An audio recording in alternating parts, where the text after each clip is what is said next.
They don't mind it when Pedro Pascal tweets out 75 million Donald Trump voters are the equivalent of KKK members and Nazis, literal Hitler, on his page, the star of The Mandalorian, and now the star of a new Marvel movie coming out in a few months. But when Gina Carano comes out and says, you know, maybe we shouldn't be so mean to people and try to posit hate speech because this happened in 1930s in Germany and look how it turned out. That was a bridge too far for Disney. But calling half the country literal Hitler, no, we're going to book him for 3 more films and pay him another $60 million.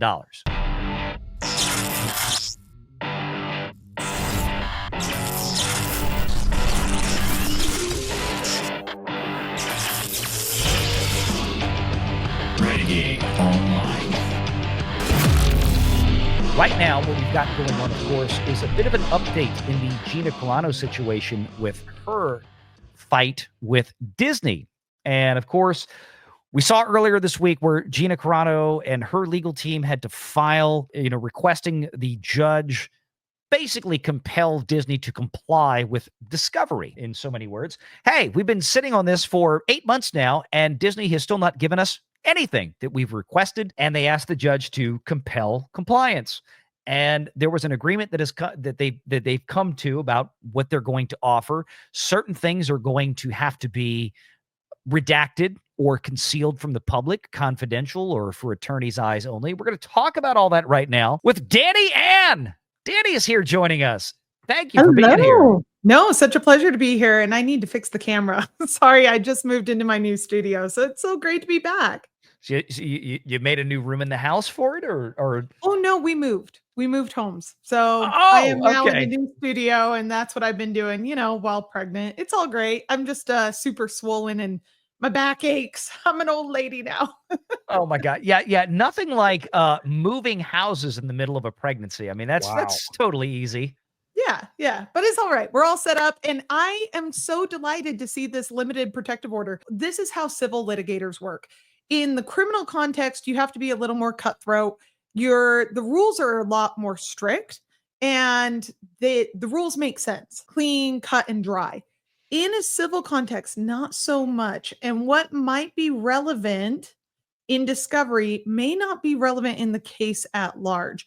And so what you want to do is you want to limit the amount of discoverable information to the extent that it is relevant, because a lot of information comes out that may not be relevant to the case at hand, but that is very detrimental to one party or the other. Now, in this case, they mention in this joint protective order, or the stipulated protective order, that in the case of Gina Carano, she may have some personal private information that they don't want spread everywhere, right? Because they can, as much as she can sit there and subpoena their emails, their text messages, their back and forth conversations, they can do the same for her. And so it actually is mutually beneficial to have one of these protective orders in place, so that way, in case there is any inadvertent disclosure in the discovery period, someone can be held accountable, one. And two, it helps to reduce that inadvertent disclosure. They did include in there a few little interesting quirks that make sense. So the party that wants to protect the information from disclosure or wants to redact the documentations, the burden's on them to prove to the court why those redactions should be made. So if another party says, wait a second, you sent me a page of black, right? Like, I need to see what's actually here. What were you guys talking about?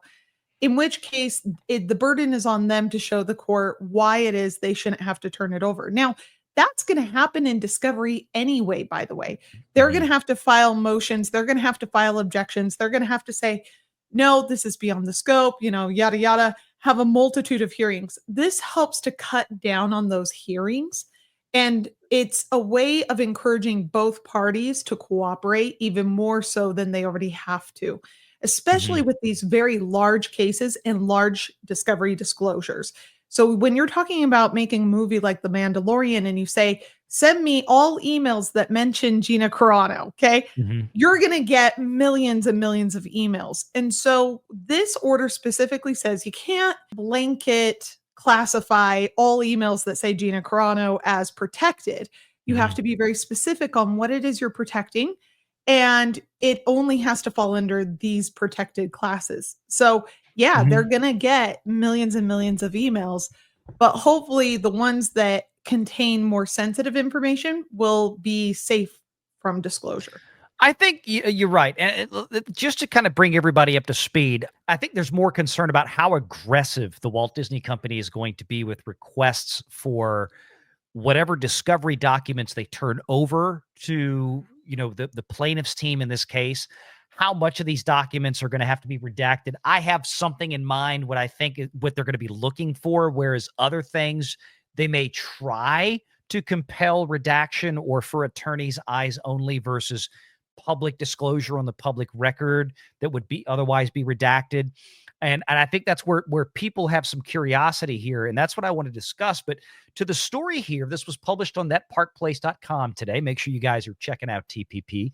Gina Carano and the Walt Disney Company agreed to limited protective status in the lawsuit. Carano and Disney have come to an agreement regarding the documents that will be turned over in her lawsuit against Disney. The court has ordered a protective order in an effort to safeguard the secrets related to The Mandalorian, as well as potentially the Mandalorian Grogu movie. Although it appears Gina is aiming to make as much public as possible, Disney reserves the right to argue in favor of keeping documents secret, despite a, quote, good faith clause for making as much readable as possible. Whether or not that will slow down the proceedings has yet to be seen, but there's a strong chance that it may do so. And it so happens we have a copy of that protective order. We're going to go through it here.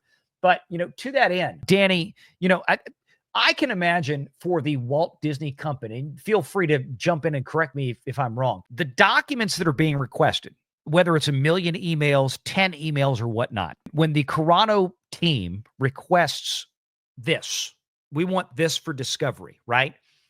Disney would be compelled, if the court would so agree, to have Disney turn over those documents in an unredacted fashion for her legal team's review. But to be clear, what we're talking about here is that Disney and Gina, on her side of things, they're asking for, even though this will be part of a public case, this document here is publicly available, but that certain elements of the discovery data that would be turned over by the Walt Disney Company would be redacted from public view. And I think in Disney's case, maybe some things like what we paid, the specific dollar amount to Pedro Pascal, the Mandalorian himself, or to other actors, or other trade secrets, other corporate, private corporate data they don't want getting out to competitors versus other things. Am I reading that right? Right. So they're wanting to hide some proprietary information. So, like you were saying before, maybe not even the amount that was paid. Typically, that becomes public. That's not the issue. But the way in which they do casting and hiring and how they make those decisions, there's a bunch of ideas that are spread and shared through email, right? All the time. Well, what if the character did this? What if we went this way? What if instead of doing it this way and instead of hiring XYZ studio to provide the CGI, what if instead we used our proprietary AI in-house team to develop that CGI video or whatever it is, that portion or that clip? Right. So there's a lot of information there that is very much protected by Walt Disney that should be protected. They want to protect it to the extent that they can without having to sue, without having to bring it before the court, rather, at every single step in this lawsuit. Because I think people underestimate how taxing that is, not just on a few attorneys. And it's not like Disney is wanting for attorneys. They have the means to do it. Oh, yeah. It's just a matter of court efficiency, following the rules. By the way, this is a rule in civil litigation. You shouldn't be issuing and searching for non-discoverable information simply to slow down the matter. This has the potential to make the entire process much more efficient for both parties. Could I see it being used, though, as a huge shield to protect Disney from potential other spurious type of liabilities as some of the information comes out? Yeah, of course. Of course I could. And could I see that becoming an issue that ends up before the court rather than between the two parties? Sure, that can happen too. But in my opinion, I think that this is a good thing for both parties. I like what you're saying. That makes a whole lot of sense to me as a non-legal layperson here. I fancy myself to be rather smart, but I ain't a lawyer. I guess my question on this, and I bet one of the biggest questions that this audience has, and a lot of the YouTube audience has, is how far realistically could Disney try to push the envelope on demanding that certain information, even though Gina's legal team would be able to review everything in an unredacted fashion? How successful would Disney be on being able to redact a lot of things? And specifically what I mean by this is in relation to a number of the rumors, right? And this is from the order today, the attorney's eyes only. And this is what's being specifically requested. But there's been stories out there, rumors out there for some time, and nothing that's too far of a stretch. I mean, anybody with a lick of sense could probably know that this was going on behind the scenes because of everything we knew about the situation with Gina Carano, several years ago when all this broke down back in early 2021, right when I first got on YouTube. If Disney wanted to try to request that the documents will be part of the public case, but certain elements will be redacted. Well, we want to redact, like you said, trade secrets, how we did this, how we shot this, how we did our casting procedures, what we paid somebody. We don't want that to get out publicly, whatever the case is. In a case like this, where you've got a plaintiff like Gina Carano that is trying to prove actual financial damages from a violation of a very unique set of California laws that says you can't fire somebody based on their political affinity.